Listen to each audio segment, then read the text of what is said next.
I think it's an internal struggle that every entrepreneur deals with is like, I'm spending too much time on this thing. I should spend more time with my family. There, truthfully, there is a lot of guilt. There is a lot of guilt. But also my wife, A, she's a rock star and she holds down the fort. But B, I also feel like there was something from Alex Hormozy. I don't know how much you listen to Alex, but he gave this analogy talking about a cheerleader, and it's like you don't pull the quarterback out of the game when the game's on the line. Like you have your cheerleader on the sideline, and I feel like my wife and I very much ascribe to that model, is that she holds down the fort, and that's not to say I'm absent, but we got some big stuff that we're working on, and I'm excited to keep growing that, and assuming everything keeps going as it has been. This sets up our family very well for the rest of our lives and our kids' lives and, so on and so forth. So I do feel like there's a lot at stake, but if we can keep our head down and grind for the next 7 to 10 years and really grow this to what I think could be its full potential, I think that's a net benefit for the family. And then we can travel and go to Europe and do all those other things that, you always dream about doing. Welcome to Burning the Ships podcast, and I'm your host, Jason Seward, and today I've got Bryce Matheson. How you doing, Bryce? I'm good, man. How are you doing? Doing good. You're coming to us from the great state of Arizona, right? That's right. That's correct. It's a balmy 70-something degrees right now, and a lot of people are wishing they were here. So yeah. So that's a big difference than what you are used to, because you're from Idaho or lived in Idaho for a while. It's correct. Yeah, we lived there. So we've only been in Arizona for about the last year or so. Okay. But my wife is originally born in Idaho. I moved there shortly after graduating high school, went there to school, met her, got married, and then after 15 years, we decided, you know what, we're tired of freezing our ass off all winter, so we decided to make a change. That's awesome. We were talking offline. I think I met you, and I'll introduce you here in a second, but the first call we had together on some of the lending stuff, and we'll get into all that, but I was getting ready to go to Arizona for a golf trip. So we just talked a little bit about that, and had a great trip. Told you about my losses at the casino there, and we'll leave it at that. So, but Bryce, I'll turn it over to you in a minute to kind of let you introduce and yourself and tell your story. But you and I connected. We're both lenders. We do private money, hard money lending, and our company had evolved to a point where we were just doing everything manual, just very grinding away at it. And we knew we needed a software to manage everything. And we were introduced to you by a couple other friends of ours in our network that have used your services. And that's how we got to know each other. But you run a company called Lender, and it's a software company. So we'll get into all that. But that's how we met. And, since it's kind of like, a car, if I see like a Cybertruck or something like that, until I start thinking about them, or maybe if I bought one myself, I don't ever see them on the road. Right. So I had never heard of Lender, your company, until we got connected with you. Now, just about every hard money lender that, has scaled their company is starting to use your service. So it's either taken off very quickly, or it's just always been around and popular, and I'm just now becoming aware of it. So no, I love that. That's that's the goal, obviously, right? But we're pretty young. I mean, we've only been live for about 2-ish years now. So we are growing rapidly, which is really exciting. So we hope to, before too long, be kind of the de facto solution in the industry. Yeah, that's awesome. And I'll later, once we get into more details about that, I'll kind of share our experience so far, which has been phenomenal. But before we go any further, turn it over to my man JJ for JJ's joke of the week. Take it away, buddy. What did one wall say to the other wall? I'll meet you at the corner. All right, Bryce. That's my 9-year-old son. He likes to. I love it. He couldn't care less about this podcast, but he makes me play his joke every week. So that's great. I love it. Records all that, so it's Very always cool. fun. But so Bryce, let's kick the conversation off, man. I'm gonna turn it over to you and just introduce yourself, tell your story in any way you want, and then we'll go from there, my man. Okay, let's do it. So yeah, pretty straightforward. Like I said, my name is Bryce Matheson. I've always kind of been an entrepreneur at heart. Ever since I was peddling candy on the playground, I always had some sort of like money making scheme or something up my sleeve. So it's kind of been in my DNA since I was born. But I did kind of all the traditional stuff. I graduated from high school, went to college, got a good, big boy job, fresh out of college. And before too long, I just kind of realized, like, this is it's not going to do it for me. So, I had heard that real estate was kind of the promised land. You always hear these people making it big in real estate. And so that's what we started doing. So we started buying rental properties just because that was kind of what most people get started doing. That's the lowest barrier to entry. So in 2016, I bought my first home, and now it's almost laughable if you go back in time and you look at what those prices were. You're like, man, I should have bought 200 more houses at those same prices. But at the time, it was scary. So I bought my first home, and it was a little 4-bed, 2-bath, like 1,400 square feet. I wasn't married at the time, and so I just rented out the rooms to my buddies. And I kind of got my first taste of being a landlord, and it was great. It would cover my mortgage and then some. And then, a couple years later, I got married, and so things changed. I obviously didn't want to live with roommates anymore, so we got married, moved in together, and then we just, believe it or not, my wife actually was doing the same thing before we met. So we had gotten familiar with the house hacking kind of methodology. We liked it, and so we just continued buying rentals. So we just kept buying rentals and rentals and rentals. Did that for a few years. And after a while, we kind of just got tired of being landlords. We decided, we don't like this anymore. We don't want to do this. And so we moved into flipping houses, and we actually really enjoyed that. We flipped homes for about 6 years. I liked it because I got in all the construction experience, and I liked managing the project. And my wife, she really enjoyed the design aspect of it. So she'd be picking out paint colors and wallpaper and making accent walls. Anyway, she really liked that. So it was really fun. And then around COVID time frame, we had a project that was supposed to be a killer project. We were supposed to make around $80,000 or so on that, and we ended up losing close to 50. And that was just due to COVID delays and supply chain shortages. And we had a painter who stole some money from us, and it was just kind of the project from hell, right? It just had all gone wrong.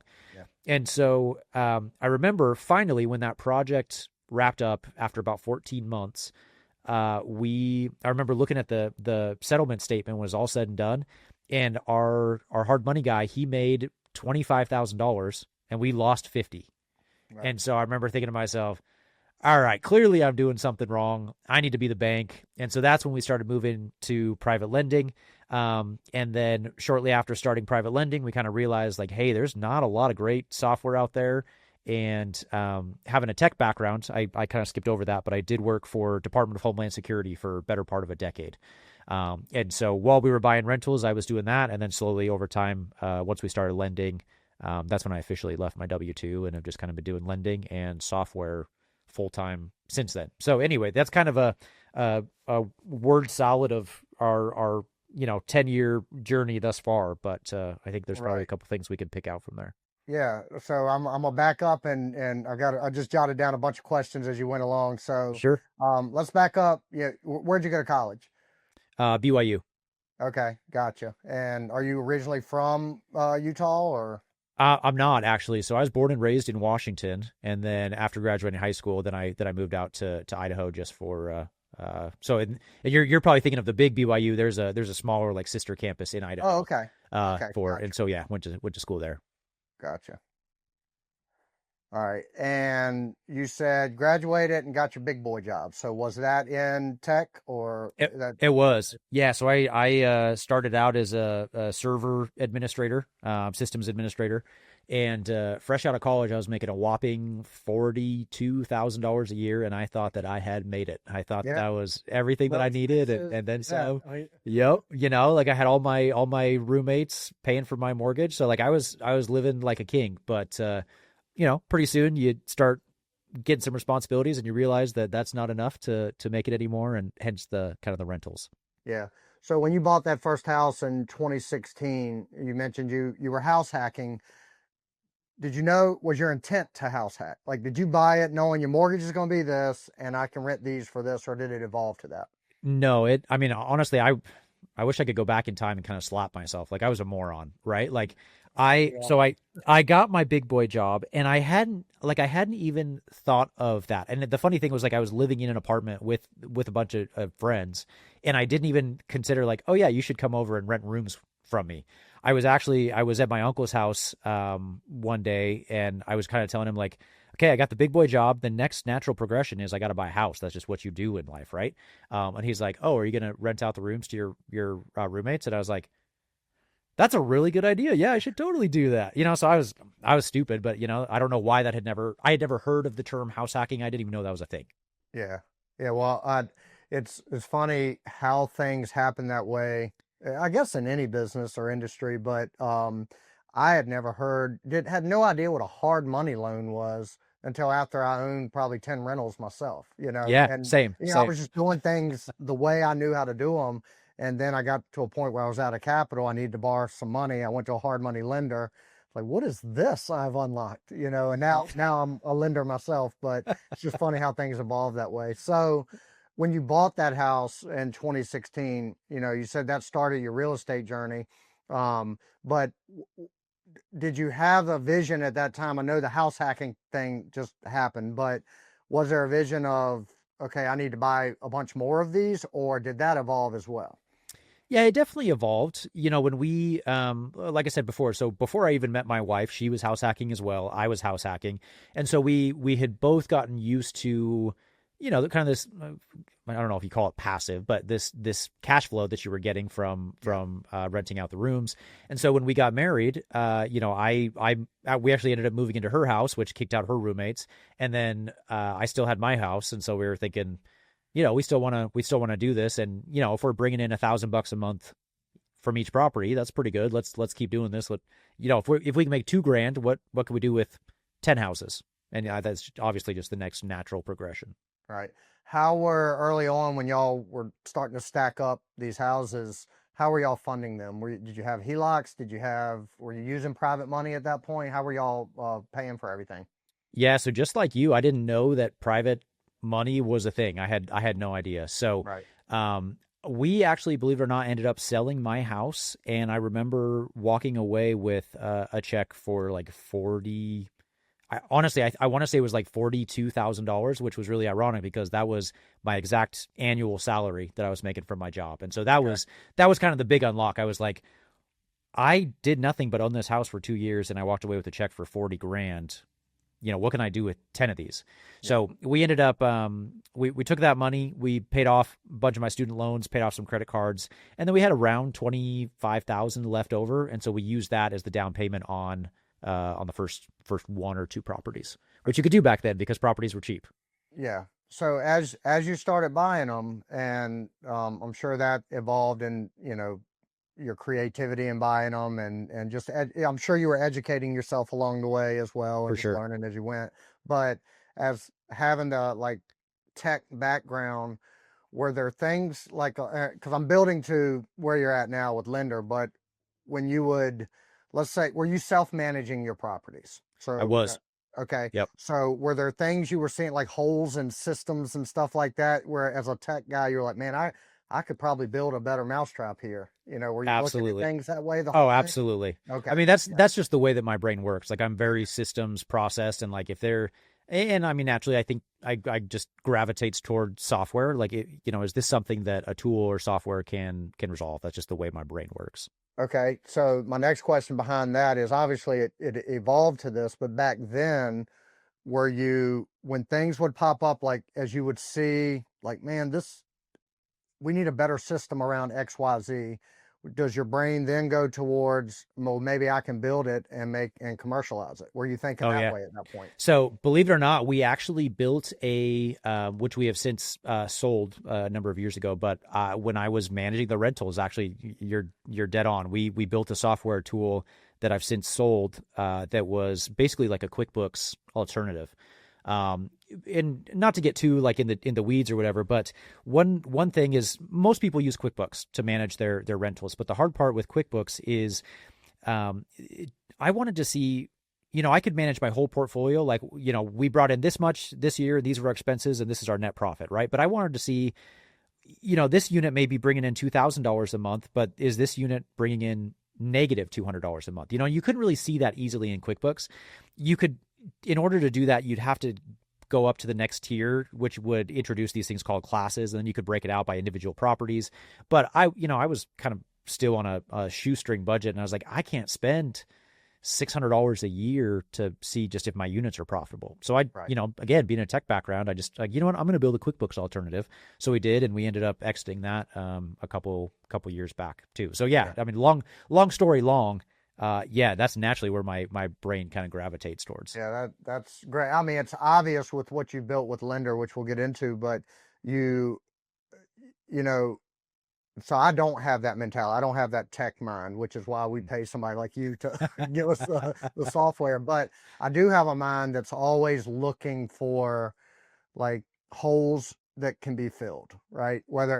For me, it's not tech. I don't see those openings, but I'll see other areas within everything I do. Like, man, it might be able to be better if it's done this way, or I have an idea, and I'm always thinking, how can I capitalize on that idea? And it sounds like you have number one, the savviness to come up with good ideas and implement them in ways that work, but number two, you take action on that. So that, and as I hear you kind of tell your story, it seems like every step of the way has just been, oh, let's take some action.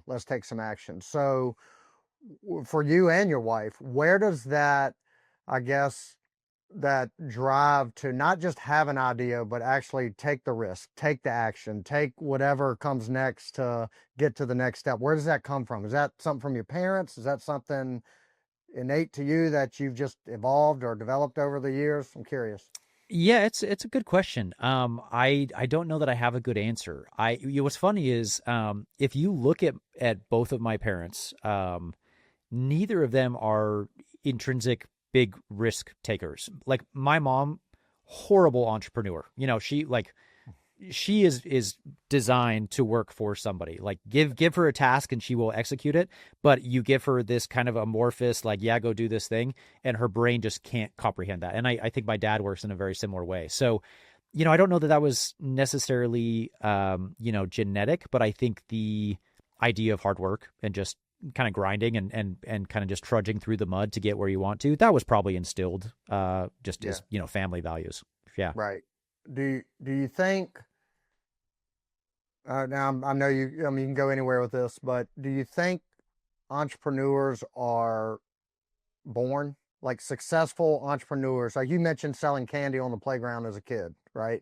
My whole childhood, I was always trying to, and for me, very rarely was it about how much money I can make. I just like solving puzzles and creating things that other people hadn't thought of, right? So that was always a challenge for me, or taking risk and doing things. So that was always something. But through this podcast, I've been able to interview so many entrepreneurs that some of them are not your cookie cutter, what you would think of as an entrepreneur. They're just successful at running a business somehow. So I ask a lot of folks, like, do you think that's something you're born into, or you develop that over life, or a mix of the two? Yeah, I think the overwhelming majority have a natural proclivity towards entrepreneurship. That's not to say you can't develop that, but I think most entrepreneurs, well, so for example, say what you will, love him or hate him, Elon Musk. I was listening to an interview once, and somebody was like, man, it would be so great to have, like, to be inside your head and be inside your brain. And he basically said, no, you don't. Like, it never turns off. It never stops. It's always running. I can't sleep. It's just like, and the dude, say what you will, like, he's an interesting guy. He's very eccentric, right? Yeah. I think people are just sometimes wired that way, and it is what it is. Like I said, I think you could develop that, but I think most of the time people are just born with that. Yeah, and I think you see, like, the Elon Musk of the world, they just rise above everything, right? If they can apply all that chaos that they have in his head, and I heard that, I think that was on the Joe Rogan podcast, because I remember that standing out to me, like, yeah, he's suffering through this. I mean, yes, he's the richest man on the planet, but Right. deep down emotionally, like that brain is on fire. It's a tornado in there Oh, for that sure. all this stuff, the greatness that comes out of it is like that's bred out of that fire in his head, Oh and yeah. that's Well, and probably an uncomfortable thing, you look at his home life, and I'm like, the dude is living in a $50,000 like set up square little tiny like 1 bedroom suite box house, Yeah. and I mean, and he's got how many children with how many different baby mama, like Right. his personal life is absolute chaos, So I don't know, I don't know if that answers the question, but he's anyway. I think some people are I think, and not he probably is on the true like autism spectrum. spectrum, but there is a spectrum of entrepreneurs, right? Like I so where I fall as an entrepreneur, all I have and it's the thing that I'm, some if of all the traits, I'm average at most things, but one thing I can do is see a vision and then take action pretty quickly on it. I am not good as an integrator, an implementer of any of that. So I've always had to surround myself with people that can take these visions and crazy ideas I have, help me filter them, and then operate, right? Go out Love and it. operate it. So that's who I am as an entrepreneur. But some entrepreneurs like, and you may be this way, but some are very analytical. They can see, if a vision comes up in their head, they can see that whole path forward all the way to the end. I am not that Right. one, So I think there's a spectrum of entrepreneurs, but the one, like I'm so obsessed with trying to find commonalities among all entrepreneurs or just people that do anything successful. And it always seems to me it comes back to resilience, right? To be able to push through. Like you mentioned a flip that you were expecting to make 80 grand and you lost 50, right? Yep. That's a Yep. $130,000 swing, right? No kidding. And you didn't quit, right? You kept pushing forward. You learned a lot. You looked at it. I'm sure that was some stressful nights going through all that, Oh, but months. right. You had resilience. Elon Musk, I'm sure he's had several failed things, but he has the resilience to get through it. So everybody on that spectrum has resilience, fortitude, all the things that keep them moving forward and not knocked down by adversity, right? Yeah. And I mean, that's really it. Like it's not over till it's over. I mean, if you quit and say like, I'm done, then sure, you fail, but you can't fail if you don't Yep. quit. Cool. So let's get back to your career. So you went through, y'all were building rentals, then you started flipping houses, and then it evolved to lending lending money. So when you got into the lending space, were you lending out of like your own private capital, self-directed retirement account? Were you how did you get into the space where you were lending? Yeah, the biggest thing really is we were very heavy. Well, actually, it was kind of a funny transition. You alluded to this, but we moved into flipping originally because we ran out of money for down payments on the rentals. We just couldn't keep Okay. buying more because we ran out of money. So somebody said, "Oh, you should try flipping a house," and we did that. And you make 20, 30 grand. So that's a down payment on another rental. So we started doing that to buy more rentals and realized, oh, we actually like the flipping more. And so we kind of wound down our rental portfolio, started flipping heavily. And then what really happened to us was we had kind of just this weird lull in the market. We flipped close to 100 homes in 6 or 7 years. And there was just kind of this period of time where we only had one or two going at a time. And so we had a bunch of cash on the side. And I had a buddy of mine who was like, "Hey, do you want to fund this project?" I was like, "All right, I'll earn some money that's just sitting there anyway." And so quite literally it was mailbox money. I mean, I just got a check every single month in the mail. And then when we had that one project go south that I mentioned, that's when it was really like, oh, I could do this at scale, not have the sleepless nights, make way more money with, well, maybe not way more, but make a good chunk of money with significantly less headache, not have to manage contractors and subs and timelines and delays and permits and the city. And it was a dream come true, which is why we transitioned over into that. So anyway, to answer your question, no, it was all self-funded originally. And pretty soon as we started scaling, then we started bringing on outside investors, raising capital, setting up a fund, and doing all that. Yeah. So one thing with lending, and I see this. I mean, really just since in the last few years, lending has become a really hot topic. You Exploded. know, Yeah. for several years, it was you mentioned there house hacking or the burr strategy or Airbnb Airbnbs. arbitrage Yep. or whatever it is, but lending has become very popular. And but one thing I notice is a lot of folks get into lending that don't have the background of like flipping houses themselves or building a portfolio themselves. And I think this we have found it to be true in our area, and I'm sure you probably have, with out your way as well. But that the biggest risk mitigation we can do or have is the fact that we know how to underwrite these deals, right? And if they go south and we have to foreclose on them, no problem. We don't want to do that. We don't want to be Sure. in the foreclosure business, but no problem. We bring in our contractors. We've been through this game. We're still buying property ourselves. And that, from a lending standpoint, a lot of people hear it. They say, okay, I got $500,000 in a self-directed IRA.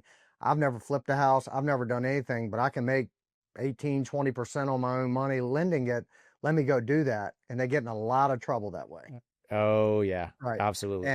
And so I think when you got into lending, was that an easy transition knowing that anything that goes south, like you knew how to underwrite it, you knew how to lend it in a way that you're still leveraged low enough where if it goes south, you're going to be okay. Did that prove to be a big advantage for you? Yeah, that was and one like lesser known unlock for me was the fact that one thing I didn't think about is even if I did have to foreclose and take this property back, yes, A, we could finish it ourselves, but also B, now I've got like a great borrowers list that I could bring to them on a silver platter and say, hey, I've got a project if you want it. And by the way, I will also fund it and finance it for you. So it's a double whammy. So you have, everyone talks about as a flipper, you want to have multiple exit strategies. Can I refinance this? Can I sell this? Can I turn it into a rental? Can it become an Airbnb? Just, you have all these different strategies. Same thing applies for lending. Like, can I offer this to my approved list of borrowers? And FYI, I've really got to unload this. So if you can turn it around in 3 months, I'll give you a discounted rate on the points or the, whatever. So that was kind of a lesser known thing that was like, oh, that's kind of cool. I didn't even think about that. But yeah, to answer your question, absolutely. We still got our subs. We've got our team, we could go in and flip a house. No problem if we needed to. Yep. Yeah. For us, we literally apply this logic to every loan we do, especially if it's because we're only lending really in 2 states, Virginia and North Carolina for the most part. But so we know all the markets we're lending in, and we own property in those markets and we have resources there. And when a borrower submits a deal to us, the main lens that we're looking through is as a buyer of that deal ourselves. Would we, with these numbers you're presenting to us, would we buy this deal? And if the answer is yes, then why the hell wouldn't we lend on it? So we'll lend on it. And if you don't perform, we'll take it because we would have bought it anyway. Right. Yeah. And numbers are good regardless. Yeah. And so that's simplified. Obviously, like there's deals that require a lot more due diligence and stuff like that. But from a high level, that's about as simple of an underwriting strategy as you can have is, will I buy it? Yes, then I'll lend on it. That's how we look at it. Well, and the other thing that too, but I think a lot of borrowers don't think about is I'll tell you straight up, like, hey, I would not proceed with this deal because there is not enough skin on the bone. Like, you will lose money. And I think that's one thing that's not talked about as much is, from the perspective of a borrower, you're just a lender, give me money. But yeah, that may be true, but also like they're your backstop. They will tell you, like, they see a lot of deals. We go through a lot of volume. We look at a lot of loan applications. I'll tell you straight up, I would not do this. You will lose money. Yeah. Yeah. No, and we do the same thing. In fact, this morning, now, Bill Phillips, my partner, him and my brother handle most of the underwriting and stuff, but I had our meeting this morning and there was one that was, it wasn't much skin on the bone at all. And Bill flat out told the borrower, like, this isn't going to, like, not only does it not qualify for us, you're probably going to lose money on this. This is not a good deal. And she ended up backing out of the deal, so yeah, because of that. So it's not like, it's not us being critical of what their deal is. It's just a third a third opinion, or a second opinion on some things that they may have overlooked. And this particular one, she just wasn't accounting for some things that we were very aware of she was going to run into in this particular location. And so, yeah, I mean, we might have saved her from a $30,000 loss potentially, Yeah, So, absolutely. cool. So when you got into lending, you mentioned you were using your own capital at first, and then you scaled it, bringing in on investors. So are y'all set up as a fund? I mean, did y'all We set are. it up? Yep, Okay, we got a got it. 506c set up with the SEC and, fully regulated and all that. Yeah, same as us as well. So what, when you went down that road, did you, like, what research, or did you have a mentor or something to show you how to scale a lending company? Not really. It was kind of just like figuring it out on my own. I did have a mentor of sorts who helped me get started because he was the guy that I borrowed money from when I was flipping. And so Mhm. I would rely on him pretty heavily. What would you do in this situation, or how would you do this? And then as we started going down that road, I don't want to say that I surpassed him, but I started learning things. I was like, oh, I probably should not structure it this way, or maybe that is not the most legally compliant way to go about doing things. Yeah. So I don't want to, I don't want to like discount that by any means, but I started to come to find out, like, if we're doing this professionally, technically what we are doing is we are offering a security to our investors. So we really probably should be compliant and, register with the SEC and make sure that all the T's are crossed and the I's are dotted and everything's good to go. But anyway, all that to say, so my mentor was a little bit more Wild West. He taught me some really great things, but I feel like we've kind of used that as like a starting platform and kind of grown off of that. So as a fund, because and we've learned this over the last 3 years since we've started doing what we're doing, and we started as a fund. Like, that was, we were lending. I was lending some of my private capital. So was Bill. But once we launched our business, it was as a fund from day one with Oh, wow. zero money other than our own. Like, we had no investors when we started it. So That's very atypical. yeah. So, but we did it because we had a mentor. We had, I don't know if you know Kelly Garrett with Rehab Wallet. Oh, yeah. They're out of, yeah. So Kelly was our mentor. She was our consultant the first year, met with us a couple times a week. I mean, we are built, our foundation is Rehab Wallet. Like, she helped us build everything. So my point is, had I not had that mentor, and had Bill and I not had that, we would have probably not known what we didn't know and made a lot of mistakes early on. So we were very fortunate to have that mentorship. But one thing that we found difficult early on, and we figured it out now to some degree, that balance of running it as a fund, there's always this seesaw of, you either need capital or you need loans to fund. So you either have too much capital that you're paying interest on and not enough loans, or you have the opposite, where you don't have enough money and you're having to turn away loans. So did you guys walk that same dance, and do you continue to? Every day. I mean, Right. What's funny is if I could go back in time and talk to myself, and I were to give myself this information, I'd slap myself, because right now we're sitting on a couple $1 million Yeah. that's not deployed because we have Right. more capital right now than we have deals. And I think most people would be shitting bricks because they're like, you're paying interest on how many millions of dollars? And like, it's just part of the business, right? It's just that seesaw teeter totter that, in my opinion, never goes away. It's just the ebb and flow of business. So when people ask me, how do you manage that? I basically say, you never turn off your marketing for either. You are always marketing for capital. You're always marketing for deals, and you never stop, because as soon as you stop one, then it's going to ramp up the other side, and then it's just going to be this imbalance forever. So just continually bringing capital, continue bringing deals. And I do feel like as I have gotten more capital, the ebbs and flows and the swings have gotten smaller. They're still there, but it's not this like vast, like, valley to a peak to a valley to a peak.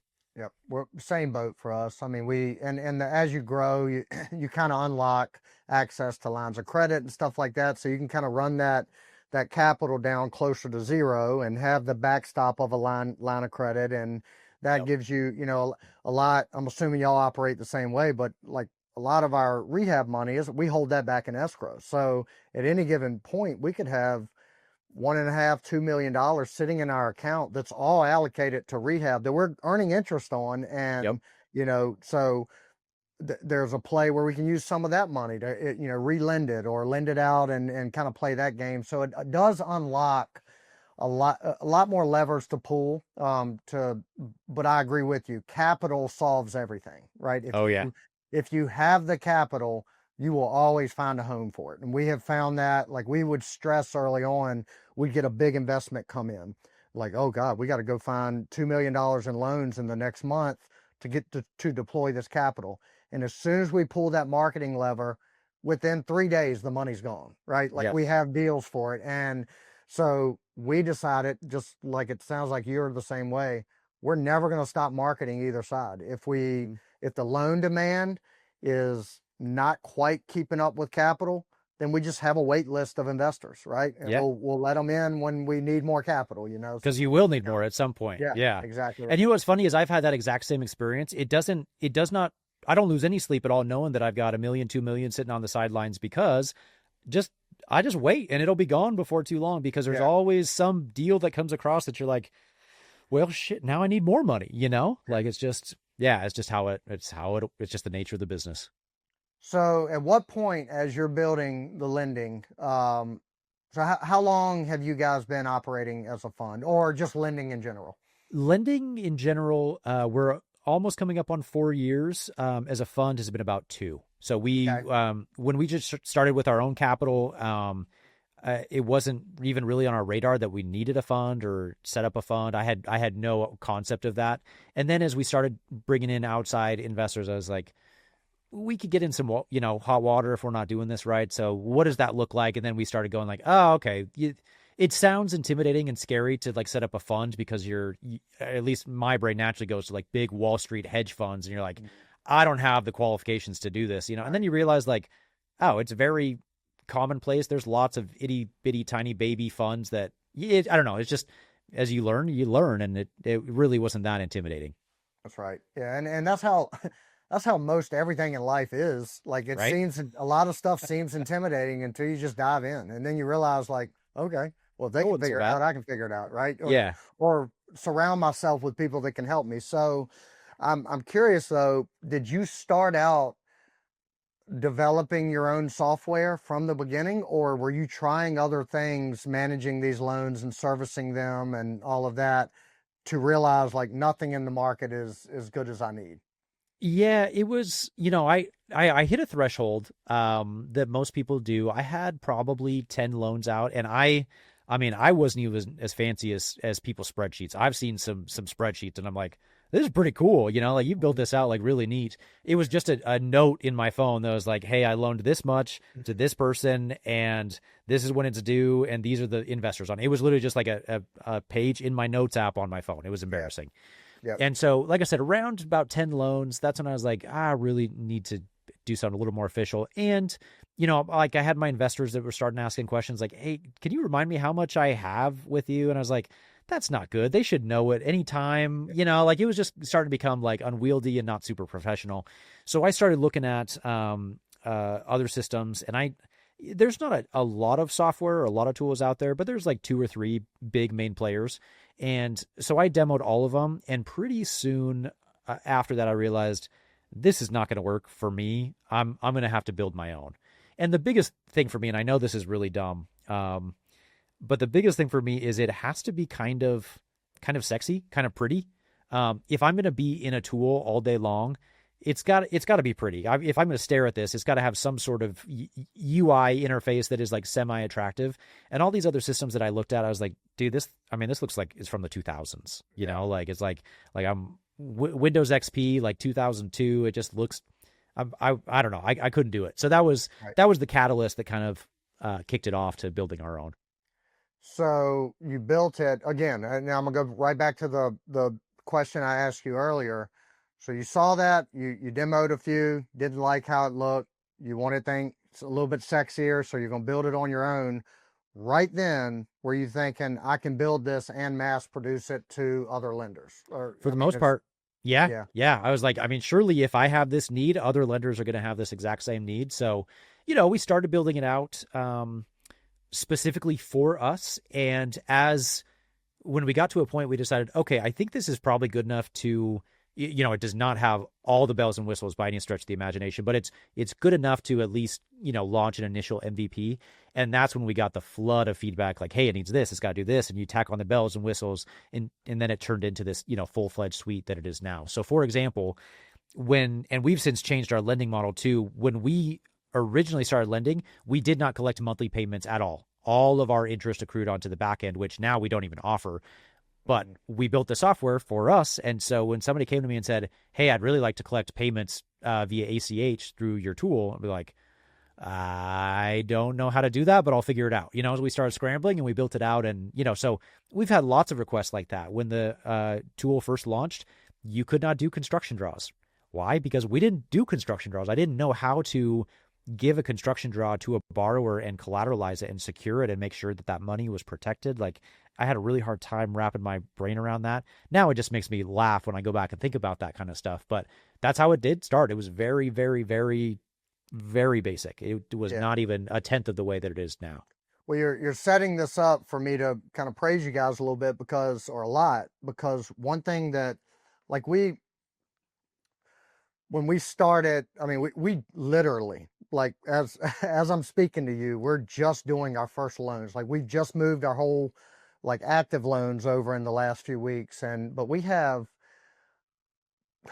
got to a point where we were at 60 plus active loans before we started, like, researching softwares out there. We were managing all that on a very clunky spreadsheet. That's insane. It is.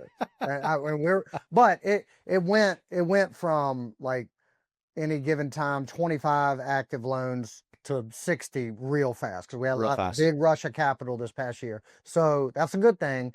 But we got a little too further than, because we knew we needed to invest in a software to do this. But anyway, got introduced to you. Couple things stood out right out of the gate. The first meeting we had with you was on a Zoom call.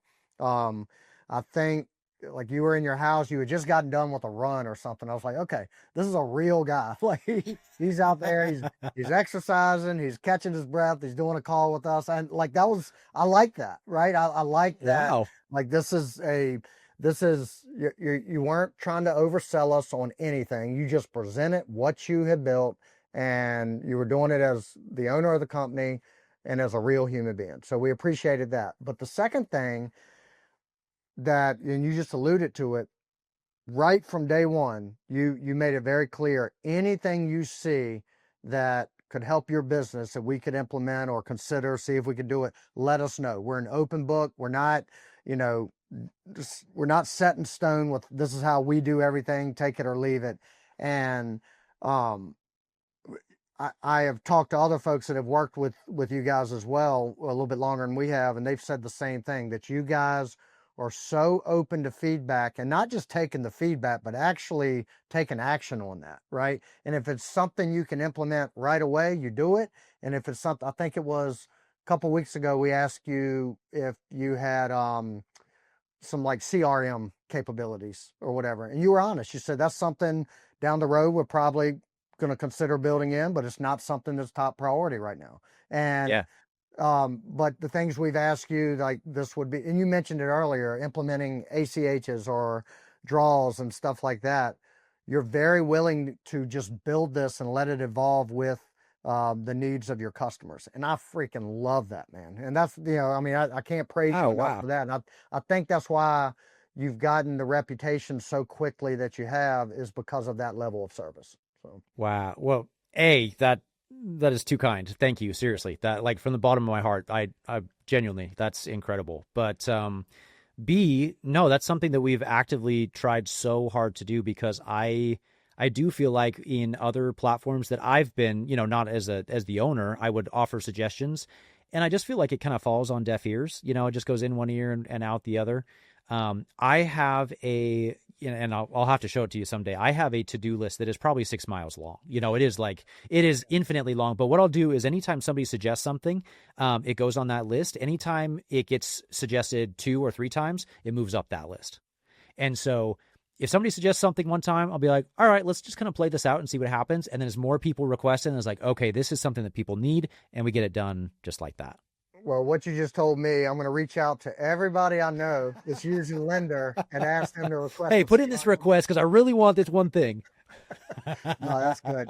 So where you said you've been in business or had Lender available, what, 2 years? About 2 years now. Mm-hmm. Okay. So can you share like how it's evolved and the momentum that it's picking up? Because I know it is, but I mean, are you in several states? Are you staying like particular to one area of the country? I mean, I know we're in Virginia and you're in Arizona, but how are you, what's your growth strategy? I guess is the better question. So. Yeah. So we, originally I wanted to kind of be everywhere. And now I think we've settled pretty much on, just the U.S. Anywhere in the U.S. we will cater to. The main reason for that is when you branch out to other countries, there are a lot of similarities, but there's a lot of differences too. So for example, in Canada, they don't use ACH. Instead, they use something called PAD, P-A-D. Okay. I was like, I don't know. I have zero exposure to PAD. I have no concept of PAD and how it works. The other thing is in the US, it's very common to do interest in arrears. Whereas in Canada, they do interest forwards. Mm-hmm. And so it's not that different. It is different. And so I want to make sure that we are rock solid, that we have all our ducks in a row. And then maybe someday we can worry about that. But sorry, let me back up. One thing that I saw with a lot of these other tools is they did try to cater and cover every single scenario for every single person. And pretty soon you had all of these buttons and drop downs and checkboxes and things that only apply to a very small subset of users. And it becomes so overwhelming. You're like, I don't know, is this a checkbox I need to pay attention to or is it not?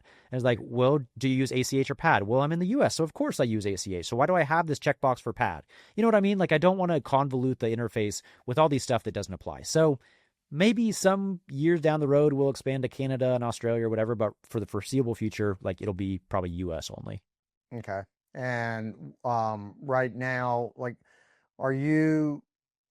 what's your strategy to continue growth? Are you attending like all the real estate conferences you can around the country? Do you have a team that's doing that? Like, what's your plan and strategy moving forward with that? Yeah, so we just hired a brand new gal, and she's excellent. Her name's Carly. She's now head of customer success, so you'll probably interface with her at some point. So we're growing. We went to our first conference in July, I think, in Vegas. It was the American Lending Conference. The next conference we'll be at is in Vegas in February at Elevate. It's one of those Jurassic conferences, if you're familiar. Yep. So we'll be there at the Wynn. So yeah, we're starting to do the conference circuit, trying to get our name out there, and that's kind of the plan for foreseeable future. What like it seems to me with this type of, I mean, I guess obviously customer service is a big piece of it, but as you scale your client base, it doesn't seem like you have to scale equally with manpower. Like, or you've built the software. So is that true or? Yeah, you would think that. It's not necessarily the case. Okay. You would think software scales really easily. But it doesn't seem to work out that way. The more customers you have, usually you do need more customer support, more customization requests. And so, yeah, you do usually. So I anticipate bringing on at least 1 or 2 additional developers, software developers, at least probably 1 or 2 additional customer success reps, all the above for sure. Okay. Now, as far as AI goes, obviously that last 2 years, it's been hot topic. And I know you guys are implementing it to some degree, but is that, like you mentioned your to-do list, is that remaining at the top of the to-do list to continue evolving as AI evolves? Absolutely. So we've got some AI features already that you are probably familiar with, but like one thing that people really love is AI goes out and scans all your documents. And it scans all the documents. And like, so for example, let's say you upload your title commitment. It will scan the title commitment and take your legal description right out of the document and put it in your loan file. Yeah. So it's ready right there for your loan docs. Another one that people love is like the insurance tracking. So somebody uploads their proof of insurance document. AI goes out and strips out that expiration date and just keeps track of it for you, and then it notifies you and says, hey, FYI, this policy is expiring. So there's, some basic ones like that we already have, but one thing that is on the roadmap for 26 is an AI underwriting feature. And so it can give you some additional like, hey, FYI, your borrower said that the ARV on the last one was 450, but they really sold it at 410. So that's about a 12% discrepancy. Do you want to apply that same 12% to this new loan that you're doing for the borrower? Because typically they're aggressive on their numbers, all that kind of stuff we're working on right now. So how it'll actually play out, I'm not sure, but absolutely it's on the agenda for sure. It's funny, my brother Brandon, who he's been the main one on our team working with Quinn and your team to get all of our loans converted over into y'all's program. But when we hired him, he just started with us beginning of December, and he's kind of been, we've been introducing him to everything, the few months prior to that. But early on, he said, this is before he had touched Lender at all. He was just seeing how we did things. And he was like, y'all got to hire 3 of me, right? He's like, and up to that point, it had just been me and Bill. And really, Bill, I wasn't dealing with loans that much. I was out finding borrowers and investors and stuff like that. And Bill's sitting here managing 60 loans, right? Like a dinosaur would, using old spreadsheets and stuff like that. So again, Brandon saw that. He's like, we've got to come up with something. And we had already onboarded with y'all, but we just had not started the transition. So then the last month, he has spent moving all of our active loans into y'all's program and testing, like just doing a bunch of tests with, kind of trials of fake loans, essentially, just testing it out.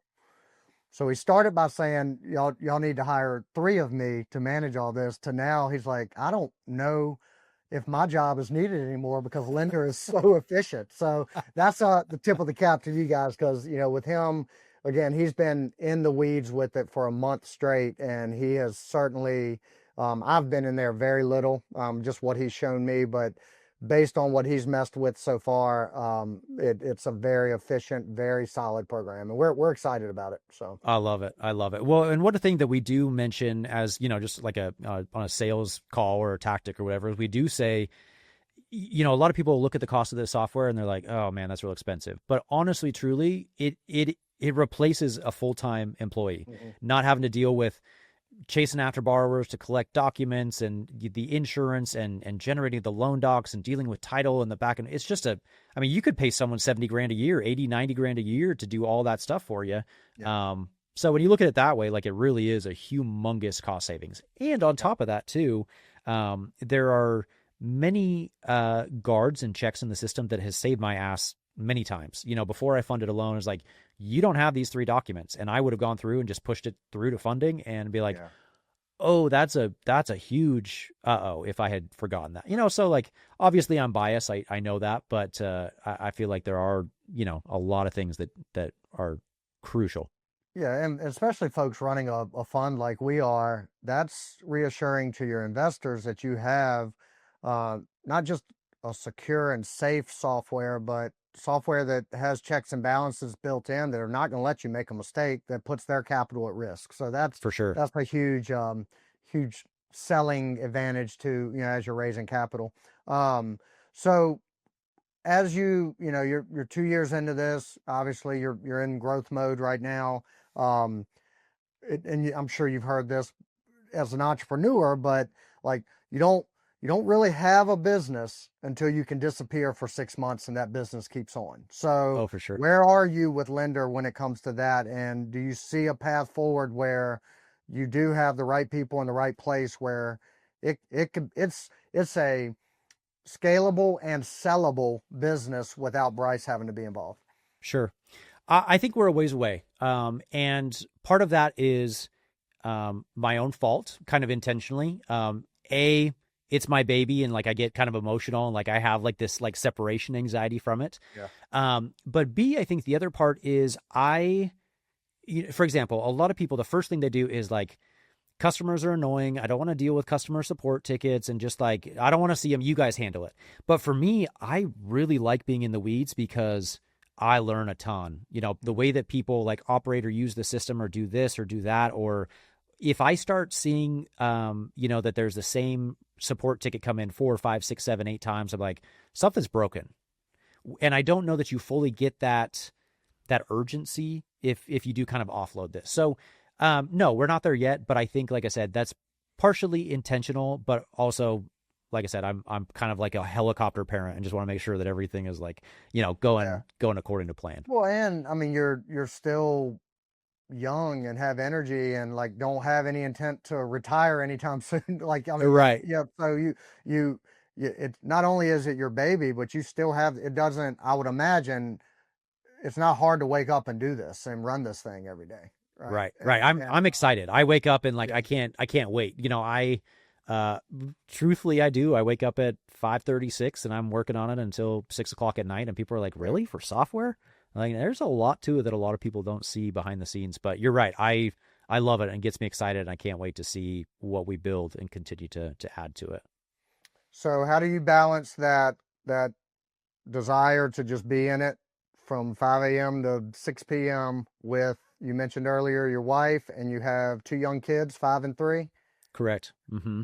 Do you believe in that balance, or do you just make it work? It's a good question. And I think it's an internal struggle that every entrepreneur deals with, is like, I'm spending too much time on this thing. I should spend more time with my family. Truthfully, there is a lot of guilt. But also my wife, A, she's a rock star and she holds down the fort. But B, I also feel like there was something from Alex Hormozy. I don't know how much you listen to Alex, but he gave this analogy talking about a cheerleader, and it's like you don't pull the quarterback out of the game when the game's on the line. Like you have your cheerleader on the sideline, and I feel like my wife and I very much ascribe to that model, is that she holds down the fort. And that's not to say I'm absent, but like we got some big stuff that we're working on, and I'm excited to keep growing that. And assuming everything keeps going as it has been, this sets up our family very well for the rest of our lives and our kids' lives, and, so on and so forth. So I do feel like there's a lot at stake, but if we can keep our head down and grind for the next 7 to 10 years and really grow this to what I think could be its full potential, I think that's a net benefit for the family. And then we can travel and go to Europe and do all those other things that, you always dream about doing. So, yeah. And you being the tech guy, understanding how to make things as efficient as possible. As these kids get a little bit older, you'll figure out how to still grind and not compromise that. I mean, there is, and that's a struggle. I mean, I worked 17 years in the corporate world in a sales role, and I had a great job from all aspects, income. I had a little bit of flexibility and stuff like that, but I was like legit to make it run. And I had evolved to a leadership role where I had a lot of people under me, but I was grinding. Like I was not home a lot, and all I had to think about was that job. And I burned it. That's the name of this podcast. I burned the ships on that career just to go down to get more time back with the ones that I love the most and that mattered the most to me. But having said that, now I'm an entrepreneur full time. My brain is still constantly going, but I look at it like this. My kids are a little bit older, they're 14 and 9, but like it's a challenge to me in a good way. Cause like I mentioned earlier, I like to have a puzzle to solve, but to balance this desire to just keep getting after it in my business, but also model something for them. Like I'm not making that more important than them. So they're involved with a lot of my work, right? They're riding around, they hear me on the phone talking to investors and borrowers. They hear me solving problems. A lot of times they might be in the next room while I'm doing a podcast. So I make them a part of this as much as I can in an effort to like make it fun for them and make them feel a part of it. And it's not something that's taking daddy away, right? I love that. I've never thought of it from that perspective, is like, they're watching you, and I mean, whether actively or passively, they're picking up on those skills, and they're like, Dad knows how to work his ass off, and I think that's a huge trait in and of itself. Yeah, Ooh, I love that. The day it was Friday. Christmas was on a Thursday this year, so Friday, the day after Christmas, we had something going on, but I had to spend about an hour on a phone call with somebody while I was with the family, right? So and I sat in the vehicle while I did it. My wife's in the passenger seat, they're in the back. It was about a 45-minute phone call. Right before the call, I was like, I know this is going to take a while. So they each I gave them a piece of paper and a pen. I said, y'all got to stay quiet while I'm on this call, and then we'll go into whatever. I think we were going to a movie or something.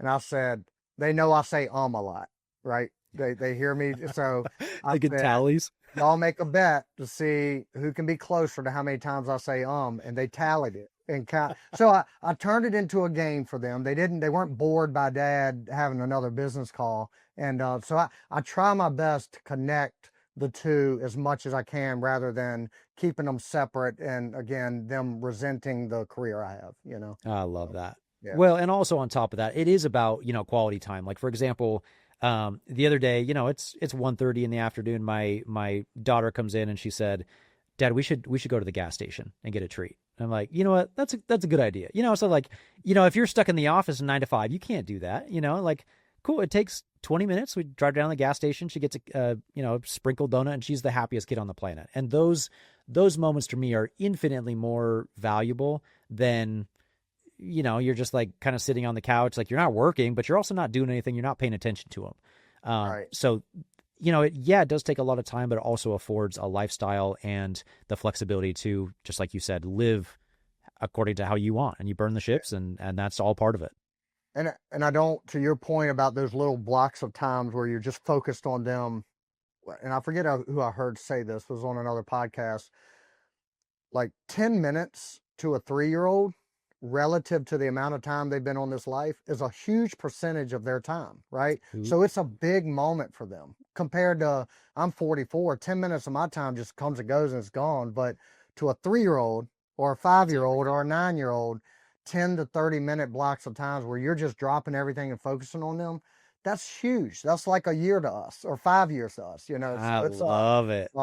Yeah, I wish I could remember who I heard say that, but I love that concept of just blocking off, even if it's 10 minutes, that's a big deal to them. And you think about when you were a kid, like I can remember times playing catch, like specific moments playing catch with my dad in the yard for 5 minutes, right? And trying to pretend I'm catching a ball going over the fence. They stand out to me because it was just an important piece of my life, Do you remember summer break and like how you never had to go back to school ever? Like summer break would literally never end. Went on forever. Right? Yeah. And now you're like, oh, it's like, now it's September and you're going back to school. Like, I swear that was 2 weeks ago, Yeah. I love that. That's a really good perspective. Well, Bryce, I love what you're doing, man. I love your story. And, I've known about Lender just in dealing with you, but I didn't know the story behind it as much as I do know now. So I appreciate that. I mean, you're early 30s, right? Yeah, 33. Mm-hmm. Yeah. So I'm so, number one, I'm excited to get in on, as a customer of your company, of Lender, and I know what it's going to do for us, and I appreciate that. But I'm excited to see where it goes for you. Like I said, I feel like everybody I talk to now, when we go to meetups and stuff, I tell them we're using Lender, or we just signed up with Lender. Oh yeah, we know Bryce, or blah blah blah. So we're running into that quite a bit. So kudos to you for building that brand, and I'm excited to see where it goes. So, well, thank you, and right back at you. We appreciate your business more than you know. You guys have been great, and anyway, I was just emailing with Bill earlier this morning. You guys are awesome, so I appreciate that, and appreciate the time on the podcast too. These are always fun to do. Yeah, man. Well, thanks for joining us, and we, like I said, I'd like to. Yeah, I don't intend to shut this podcast down anytime soon. We've been at it this is, I think, like episode 205 or something like that. But crazy. I'd love to circle back maybe once a year as we both keep evolving, and just kind of do a recap of where we're at and summary. So that'd be good. For sure. Likewise. And we'll have to return the favor. We'll love to have you on the Lender podcast and talk about your growth and how you guys are structured and building things. That'd be great. Cool, Bryce. Well, I appreciate it, and thanks again for joining us on another episode of Burning the Ships. See y'all next time. Thank you for tuning in to this episode of Burning the Ships. I want to give a special thanks to our sponsor, 608B Capital, helping real estate investors secure fast, reliable funding to fuel their boldest moves. If you're ready to take your investing to the next level, visit 608bcapital.com to learn more. If you found value in today's episode, please take a moment to rate and review the podcast.